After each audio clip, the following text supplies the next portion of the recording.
Hey everyone, Tom the Dilettante here, and today I'd like to introduce you to my new-to-me 2006 Lexus GX470. Now, I still have and love my Subaru Crosstrek, and I'm not done having fun with modifying or making content for that thing just yet. But its CVT, all-wheel drive instead of four-wheel drive, and lack of a 4 low gear just prevented me from going to all the places that I'd like to go.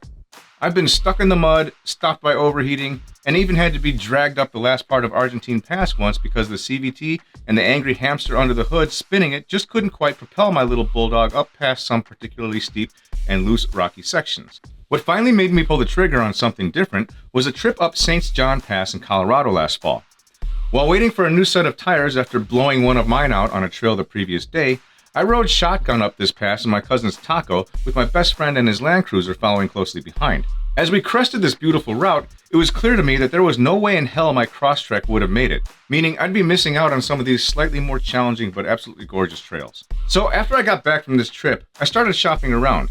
I've had a Jeep before, and while they're very capable and I certainly had a lot of fun with mine, I feel like I've just been there and done that. I also didn't want to break the bank on something I was likely going to dump a lot of money into modifying. So this left me looking for older Tacos and 4Runners. Joke was on me though, because those damn things hold their value. And at some point I ended up falling in love with the GX470. Something about taking a soccer mom mobile and f***ing it up to make a more capable overlanding and off-roading rig just appeals to my personality.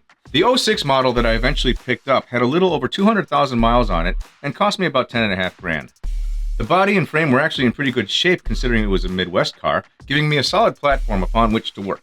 But the real selling point for me was the fact that it only had 2 previous owners, both of whom had it regularly serviced at a local Lexus dealer. So I had an entire maintenance history on the vehicle from Carfax and more importantly from the dealer itself. Now in many regards, picking up this GX is me going back to the basics a little bit. With a traditional body-on-frame construction, solid rear axle, independent front suspension, center locking diff, and a 4-low option, this is going to be really great platform that I can start building a new adventure rig. The 2 UZFE 4.7-liter V8 and a 5-speed transmission that it's bolted to are considered one of Toyota's most bulletproof drivetrains if taken care of. So even with over 200,000 miles on it, I've heard it told that these drivelines are capable of twice that when regularly serviced. So as far as I'm concerned, this thing's only halfway through its life. So now that I've got this thing, I just can't help myself, and I've already started buying and stockpiling a bunch of parts for it. So far I've picked up a Dobinson's lift kit, ARB skid plates, Coastal Off-Road front bumper kit, SPC upper control arms, Stop Tech rotors, and EBC brakes. I've also picked up some fuel 17-inch wheels that I plan on wrapping with 285/70/17 BF Goodrich KO2s. And that's just to start. I've got a lot of ambitious plans for this thing, and if everything goes as planned, this is going to be one hell of a fun toy.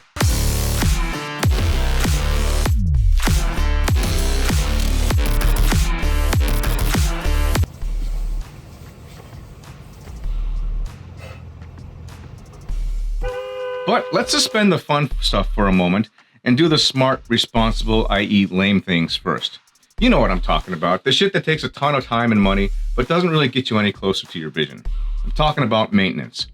This is a 200,000 mile truck after all, and it was just about due for a timing belt. So before I started stockpiling all the cool stuff, I did the smart thing and replaced the timing belt, water pump, tensioners, idler pulley, serpentine belt tensioner, radiator hoses, thermostat, coolant, and spark plugs. The way I figured, a lot of this stuff had to come off to do the timing belt anyway, so why bolt on back old parts and risk having to change it down the road sooner or later? So anything that came off got replaced with brand new OEM parts, just to be safe and to future-proof myself a bit. In addition to this, I also did the simple things like the air filter, cabin air filter, oil, gear oil, and so forth. The only thing I haven't done yet is change the tranny fluid because for some reason Toyota decided to make this a sealed system and a pain in the ass to service. That, and since it's such a high mileage vehicle, I'll probably only end up introducing clean tranny fluid a little bit at a time so as not to shock the system. But we'll save that one for a later video. Anyway, with all the basics covered and maintenance up to date, I'm ready to rip into this thing and start building it out. First will come the wheels, tires, lift, and armor, so stay tuned for that. You'll be seeing more of this project on my channel, and who knows, maybe I'll even see you on the road or the trail someday. That's it for this episode. Just wanted to give you a quick heads up and introduce this awesome new vehicle. Thank you for watching and letting me introduce you to this new project. I'm definitely looking forward to it, and I hope you are too. Till the next time, this is Tom the Dilettante saying, remember, if it ain't broke, fix it until it is. Have a good one.